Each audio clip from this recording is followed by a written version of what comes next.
जय गुरुदेव, जय माँ गायत्री। सभी को मेरा प्रणाम। आज हम बात करेंगे गणेश चतुर्थी की। इस व्रत को क्यों मनाया जाता है, कैसे इसकी शुरुआत हुई और इस व्रत की क्या कथा है, इन सभी विषय पर हम सब आज बात करेंगे और इसे बहुत विस्तार से समझने का प्रयास करेंगे। आप सभी को गणेश चतुर्थी की ढेर सारी शुभकामनाएं। गणपति बप्पा मोरिया। ओम श्री गणेशाय नमः।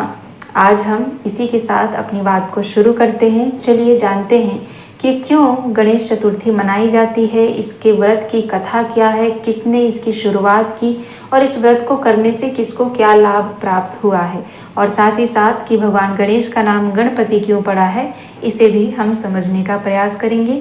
चलिए बिना समय गंवाए शुरू करते हैं भगवान गणेश का नाम लेते हुए। गणपति बप्पा मोरिया। भाद्रपद मास की शुक्ल पक्ष की चौथ को गणेश जी का व्रत किया जाता है क्योंकि उनका जन्म उसी दिन माना गया है। गणेश जी सबसे अधिक लोकप्रिय देवता हैं। प्रत्येक शुभ कार्य में सर्वप्रथम उन्हीं की पूजा अर्चना की जाती है। साधारण व्यवहारिक निमंत्रण पत्रों से लेकर बड़े बड़े ग्रंथों के आदि में श्री गणेशाय नमः लिखने की प्रथा चल गई है।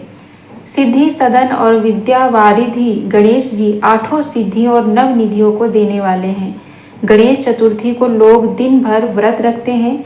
4 घड़ी रात बीतने पर जब आकाश में चंद्रमा दिखलाई पड़ता है तो आंगन में पवित्र किए स्थान पर तांबे या मिट्टी का कलश जल से भरकर उसके ऊपर चांदी, पीतल या मिट्टी की प्रतिमा स्थापित करके विधिवत उसकी पूजा करते हैं। इसके बाद गणेश जी का प्रसाद, लड्डू आदि ग्रहण करते हैं।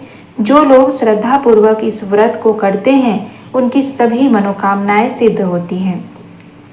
स्कंद पुराण में लिखा है कि श्री कृष्ण जी के उपदेश से युधिष्ठिर महाराज ने इस व्रत को किया था, जिससे महाभारत संग्राम में पांडवों की विजय हुई थी। तब से इस व्रत का विशेष प्रचार हुआ। गणेश चतुर्थी के व्रत की कथा इस प्रकार है।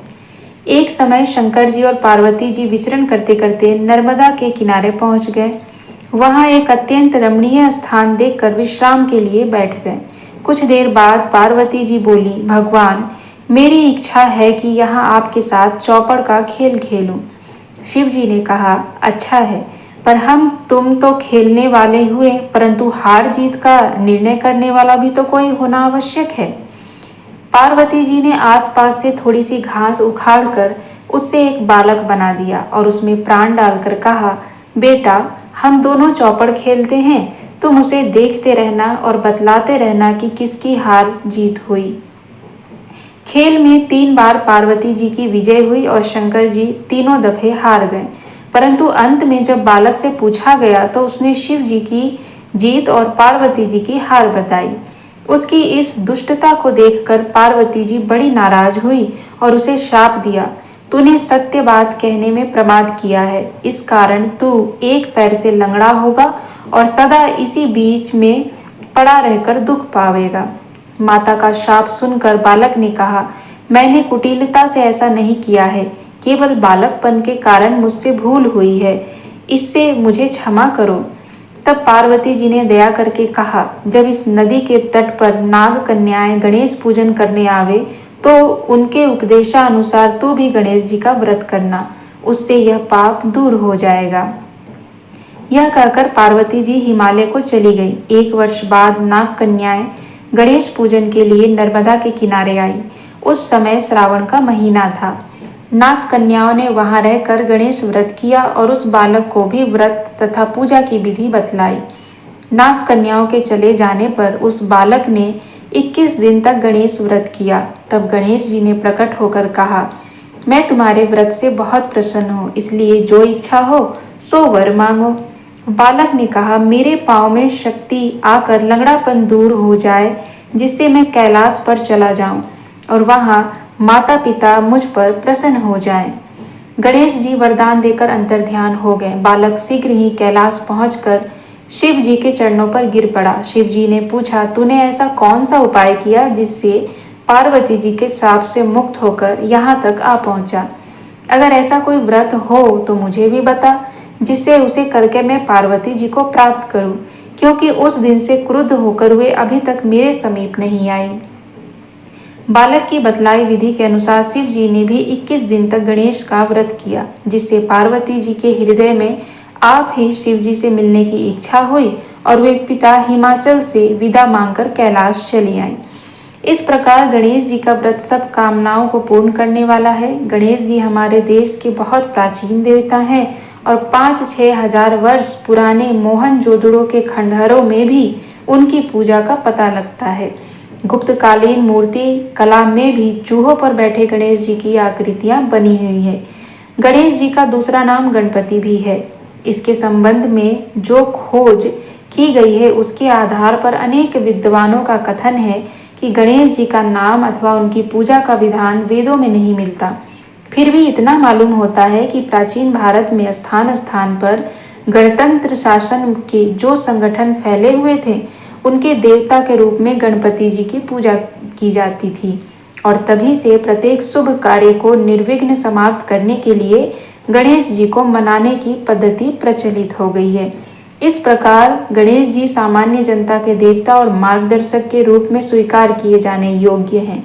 हमारे वर्तमान राष्ट्रीय आंदोलन में महान नेता लोकमान्य तिलक ने भी इसी विचार से महाराष्ट्र में गणपति उत्सव को एक बहुत बड़े राष्ट्रीय त्योहार का रूप दिया था, जो अभी तक उक्त प्रांत में कई दिन तक बड़ी धूमधाम से मनाया जाता है। यद्यपि विदेशियों के आगमन से भारत की गणतंत्र प्रणाली 1-1.5 वर्ष से समाप्त प्राय हो गई है, तो भी जनता की उन्नति के लिए उससे उत्तम शासन प्रणाली और कोई नहीं हो सकती।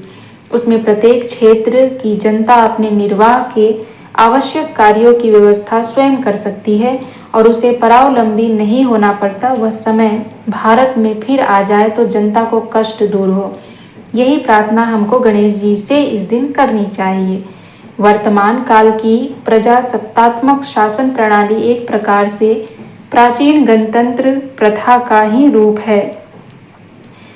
इतना अंतर अवश्य पड़ गया है कि प्राचीन गणराज्य प्रायः छोटे होते थे और उनके अधिकांश निवासी एक ही जाति, भाषा और धर्म के होते थे। इसके विपरीत आजकल के प्रजातंत्र प्रायः विशाल हैं और उनमें विभिन्न जातियों, धर्मों और भाषाओं के लोग सम्मिलित होते हैं। इसीलिए आजकल के प्रजातंत्रों की समस्याएं पहले से कहीं अधिक जटिल और प्रभाव युक्त हो गई है। हमारा देश भी प्रजातंत्र प्रथा का अनुयायी है और उसमें प्राचीन गणतंत्रों के गुणों का समावेश करना हमारा कर्तव्य है। इसीलिए गणेश चतुर्थी के त्योहार पर प्रजातंत्र की सच्ची भावना का प्रचार करना ही वास्तविक गणेश पूजा है। तो आज हमने जाना कि गणेश पूजा के व्रत की कथा क्या है, गणेश पूजा क्यों मनाई जाती है और इसका वास्तविक उद्देश्य क्या है। इन सब को हमने समझने का प्रयास किया। वास्तव में किसी भी व्रत त्योहार के पीछे एक उद्देश्य छुपा होता है, एक कारण छुपा होता है, एक लोगों के लिए ज्ञान छुपा होता है कि इसे कब, क्यों, कैसे करना है और इसके पीछे का जो उद्देश्य है, जब हम उसको समझकर इस व्रत को करते हैं या किसी भी व्रत को करते हैं, किसी भी पूजन को करते हैं, तब वह व्रत या पूजा हमारा सार्थक माना जाता है। तो गणेश जी की इस व्रत कथा से आप लोगों को नया ज्ञान मिला होगा, आप सभी अवगत हो पाए होंगे।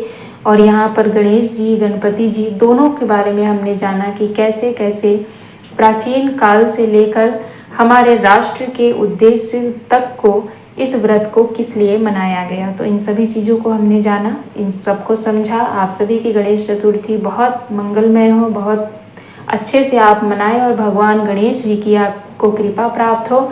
आप सभी को भगवान गणेश खूब आशीर्वाद दें और उनके आने से आप सबके जीवन में ढेरों मंगल कामनाएं आए और आपके जीवन में सब कुछ मंगल मंगल हो, यही मेरी कामना है। एक बार फिर से आप सभी को गणेश चतुर्थी की ढेर सारी शुभकामनाएं। गणपति बप्पा मोरिया।